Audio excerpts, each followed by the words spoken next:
I'm speaking to you from the Hunter River Estuary in Newcastle, New South Wales, Australia, where I live, and I've lived for over 40 years, and this is where I've done all of my wetland work.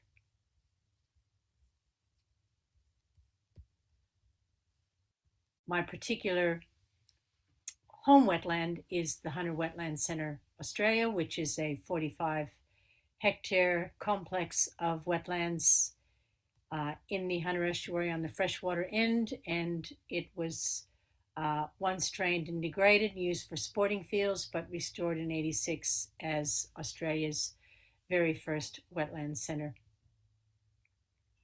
I've done all of my work here as a wetland educator, but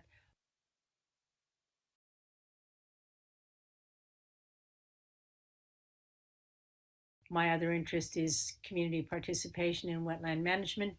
Our property is owned by the not-for-profit organization, and all of our wetland management is done with the help of volunteers.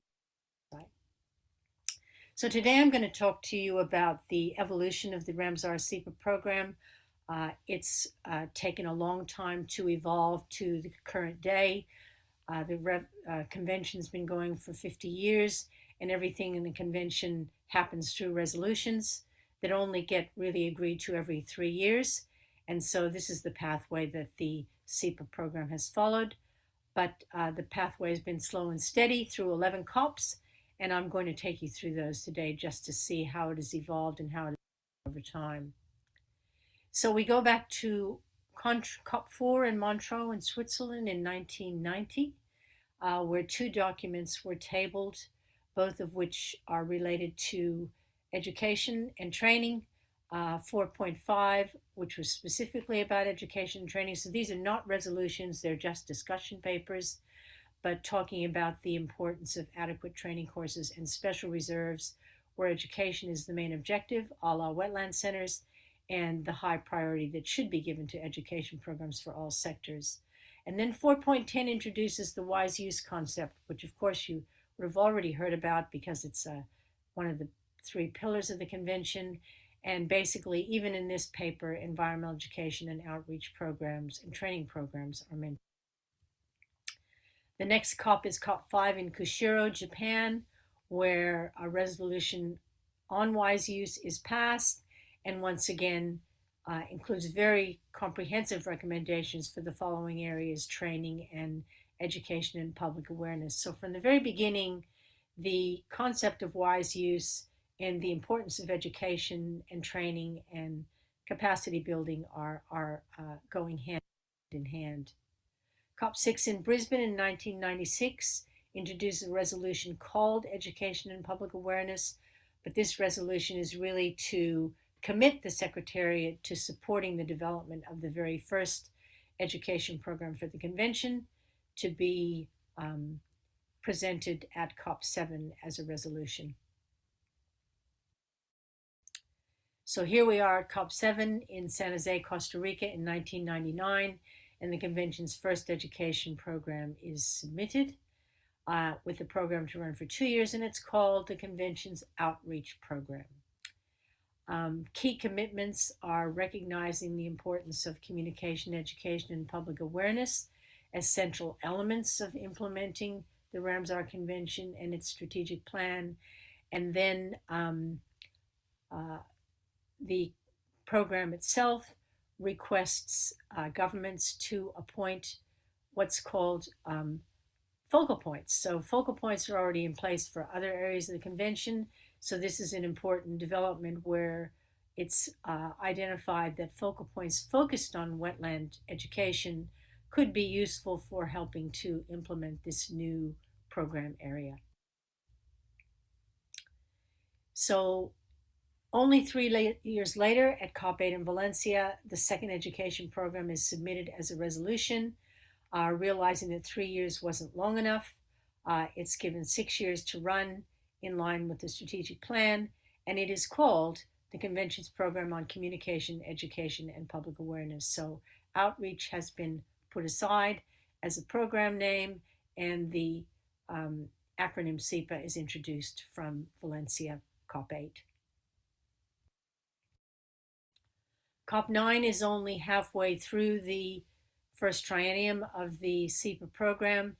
I introduced the COP8, but COP9 introduces the oversight panel for the SEPA activities of the convention. So this is 2005.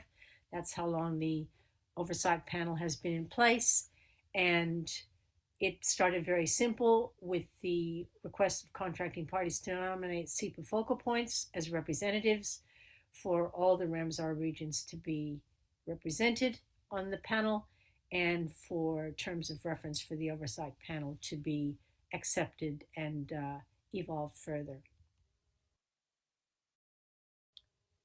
So the important thing here is that the SEPA Oversight Panel was created as a very simple new body for the convention, but since its formation at COP9, it has evolved as a well-established body of the convention. Most recently, most relevant to our discussion today is the leadership role the Oversight Panel has played in consultation with SEPA focal points and in developing successive SEPA programs over the years, both of which we'll be talking about. So Changwon, COP10 in Changwon, South Korea was a very big COP, lots of resolutions, and included in those was the convention's third education program developed by the SEPA Oversight Panel and submitted as a resolution and passed with the program to run for 6 years, once again 6 years. It's called Resolution 10.8, and the convention's program on communication, education, participation, and awareness. And you'll see that the P from public awareness has now been changed to participation. So this is the first step in expanding the SEPA program, introducing participation as a formal component of the SEPA program in recognition of the role that participation can play in building awareness, engagement, and capacity. The convention had two or three previous resolutions in other COPs related to participation and community engagement, and these are both referenced and incorporated into 10.8. COP13, Dubai, UAE, Doc 10, includes a report on the implementation of the SEPA program for the first triennium, and includes a number of specific recommendations on future directions prepared by the SEPA Oversight Panel. The key recommendation is that a new approach to SEPA be developed to inform a draft resolution for COP14 on the future of SEPA. So here we are at COP14, which are its most recent COP, separated into two locations because of the pandemic: Wuhan, China, and Geneva, Switzerland, 2022. And Resolution 14.8 recommends a new SEPA approach. A new SEPA approach on advising and supporting SEPA in the convention through integration of SEPA targets and activities directly into the fifth strategic plan currently under development. I'd just like to take this moment to recognize that in all the programs that have been approved by the convention, there's a number of core recommendations which occur in the first program and have continued to feature in successive programs. So this is really important. There are these important themes. Things are added, but basically the core components remain the same. And they are listed on the screen in front of you. I hope you have a chance to read them. So I'm just going to talk a little bit very quickly about the development of SP5, the next strategic plan. So this development of this next strategic plan is happening with the help from a consultancy team led by Rob McInnes. There are 8 members, each representing a region, and I am the representative for the Oceania region.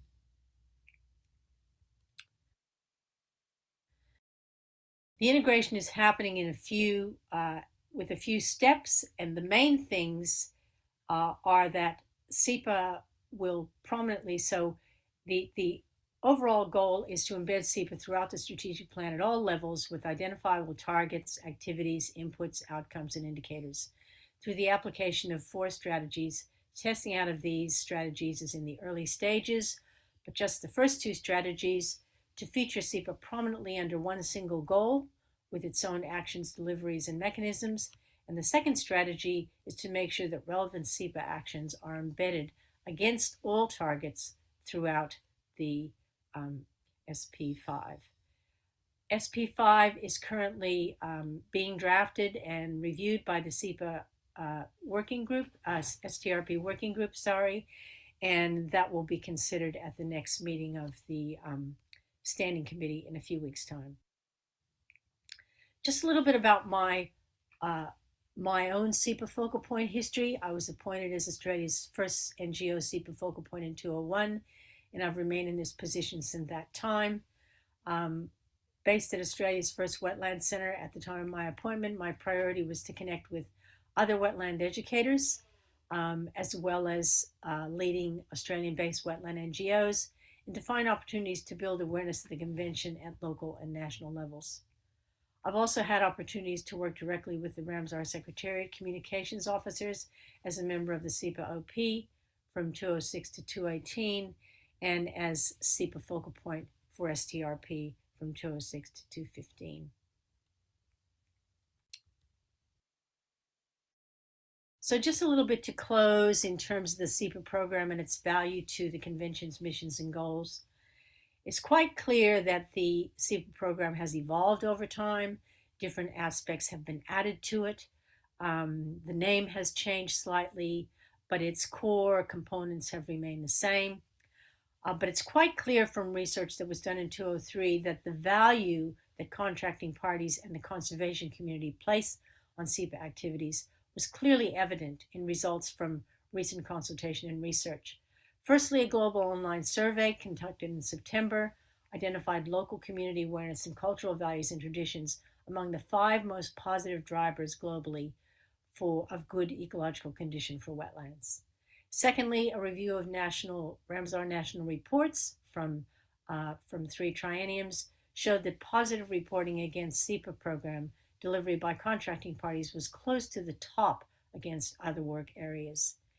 And the most cited actions from the SEPA domain for improved implementation of the convention include raising community awareness, especially at the local level, engaging with grassroots wetland conservation organizations that are often embedded at the local community level, and engaging with special social focus groups such as youth engaged in wetlands. So all in all, we can say that the SEPA program has evolved. It's definitely a strong part of the convention.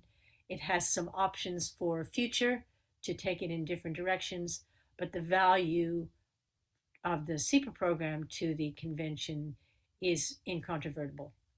Thank you very much. So that was Christine Prieto in Australia with a pre-recorded presentation. We will have a related topic, which is about carrying out SEPA work in country, and the example of one SEPA national focal point, which is Ms. Amy Lecciones. Hello, good morning. My name is Amy Lecciones. I'm the Vice President and Executive Director of the Society for the Conservation of Philippine Wetlands, or SCPW. I am also the Ramsar NGO SEPA focal point for the Philippines since 2002 and was part of the oversight panel for the cycle 2009 to 2012. The civil society, academic and corporate sectors in the Philippines are active and engaged in conservation activities. As a founding member and executive director of the SCPW, I have the advantage of having a platform to support my work as the NGO SEPA focal point in my country. We facilitate networking among wetland advocates, engage in wetland conservation activities, provide assistance in solving wetland-related issues, and support wetland conservation and management efforts through SEPA. Aside from developing messages, creating content, choosing communication format, and overseeing our website and other social media platforms, let me share with you some of the things that SCPW does to support the delivery of SIPA activities in the Philippines. We work closely with the national authority, that is, the Department of Environment and Natural Resources Biodiversity Management Bureau, particularly the government SIPA focal point, Ms. Joyce Se, and 3 others before her, and also with other government agencies to gain support or provide support for wetland conservation activities. We do this by implementing joint activities, providing opportunities for capacity building such as training on SIPA action planning, particularly for Ramsar sites in the Philippines, and providing advice to the Ad Hoc Technical Working Group on Wetlands headed by BMB. We contribute to crafting of position papers for the Ramsar COP and other meetings. We also promote the implementation of the Philippines-authored resolution at the 11th COP on Disaster Risk Reduction and Management by developing a module on DRRM for the youth and conducting briefings on DRRM for local communities. We conceptualize and coordinate World Wetlands Day celebration and other related events in partnership with various organizations and local communities, including World Wetlands Day, World Water Day, International Day of Biodiversity, and World Migratory Bird Day, among others. We also forge partnerships with all sectors of society, including the business sector, to support SIPA activities. Some of our partners include Unilever Philippines, the UPS Foundation, Lazada, Holcim, Karcher, Manila Water, SM Prime, among others, through sponsorships for youth ecological camps, wetland center design competition, and the establishment of green filters or constructed wetlands. We conduct activities that promote the understanding and appreciation of the water sector in relation to wetlands and issues on water security. For example, supply and quality, by introducing wetland conservation as a strategy to ensure water security. In fact, wetland management is now an indicator for acquiring the seal of good governance for local government units. More importantly, we engage local communities in wetland conservation through various activities. So at this point, let me share with you some of the SIPA activities of SCPW. In 2003, the SCPW, in partnership with Laguna Lake Development Authority and Unilever Philippines, embarked on a youth ecological camp to provide an experiential learning venue for lake conservation for high school students in the Laguna Libay lakeshore towns. Laguna Libay is the largest inland wetland in the Philippines. 10 years later, in 2013, the United Nations World Food Programme, as part of its umbrella program on disaster preparedness and response program, recognized the merits of the Eco Camp as a vehicle for teaching high school students about disaster risk reduction and preparedness, and its link to the integrity of ecosystems, particularly wetlands. So we were able to come up with 2 curricula for the Youth Ecological Camp, one for lake conservation and one for disaster risk reduction and preparedness. The Youth Ecological Camp is a 3-day live-in curriculum that incorporates concepts on environmental protection and wetland conservation and disaster risk preparedness and climate change adaptation and mitigation in the local context of a community. The curriculum is designed for high school students, preferably those in the 8th and 9th grades. It employs experiential learning methods and approaches such as knowledge-sharing sessions, field exposure visits, role-playing, workshops, action planning, games, and other activities that make it interactive and full of fun. Moreover, the Eco Campers get actual training in presentation and resource mobilization skills. And learning does not end at the actual camp, but is in fact practiced through the implementation of municipal or school-based projects and activities that Eco Campers craft during their planning sessions. In the 20 years of implementing the youth ecological camps, we were able to conduct 26 youth camps and 4 training of trainers. About 500 students actually attended the Eco Camp and cascaded these to students in 113 high schools. Also, at least 120 teachers were involved in the conduct of these Eco Camps, and more than 1,000 campers in the network exist at any one time, with at least 113 school or community projects being implemented. We are also proud that we were able to produce the SCPW Youth Ecological Camp Manual that provides guidance on how to conduct these eco camps. The eco camps have also been replicated in partner sites, including the institutionalization in the municipality of Mabitac and the adoption of the approach by the College of Human Ecology at the University of the Philippines in Los Baños. Complementary to these eco camps is the conduct of the Youth Congress, which is the venue for the campers to come together every 2 years to report on their accomplishments and at the same time plan for the next years. To date, we were able to conduct 11 Youth Congress for the Clear Youth Network, and actually the SCPW was awarded the 2016 World Water Day Award for Wetland Conservation Advocacy because of our Youth Ecological Camp program. Now let's talk about the Wetlands BioBlitz.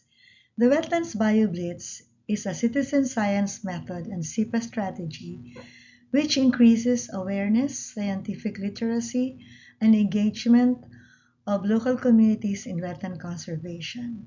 This includes the conduct of the Rapid Assessment on Wetland Ecosystem Services, or RAWES, and also the collection of data on water quality, hydrology, fauna, avifauna, and flora. So what exactly is BioBlitz?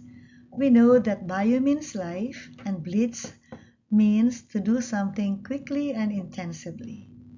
It is actually a collaborative race against the clock to document as many species of plants, animals, and fungi as possible within a set location over a defined time period, which is usually within 24 hours. It is essentially a biological inventory. So the SCPW adopted the BioBlitz concept for wetlands and added dimensions characterizing wetlands, including geographical, climate-related, and ecosystem services as indicated in the Ramsar information sheet or the locally adapted wetland information sheet, and called it Wetlands BioBlitz. It also uses the Ramsar assessment for wetland ecosystem services, or RAWES. The Wetlands BioBlitz is usually conducted by the local community with guidance from experts.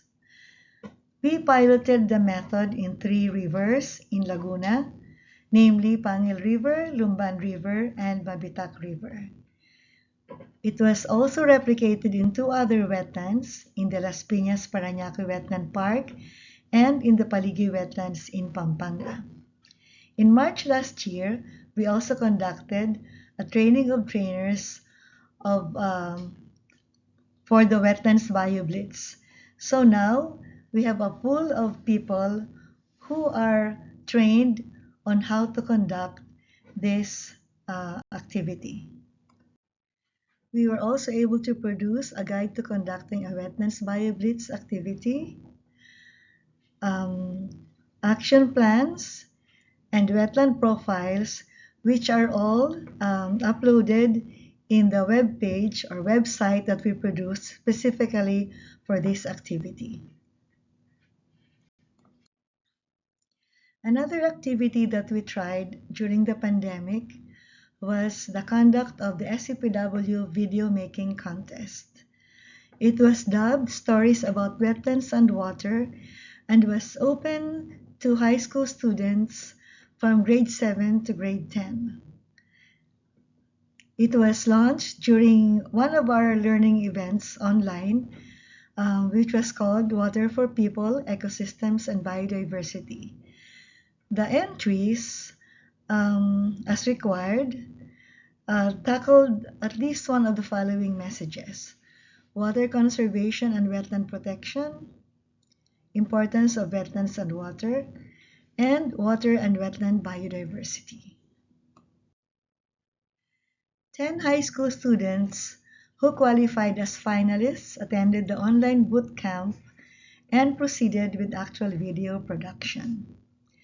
Topics such as vision and story, actual video shooting and styles, music and sound recording, editing were among the topics discussed at the boot camp.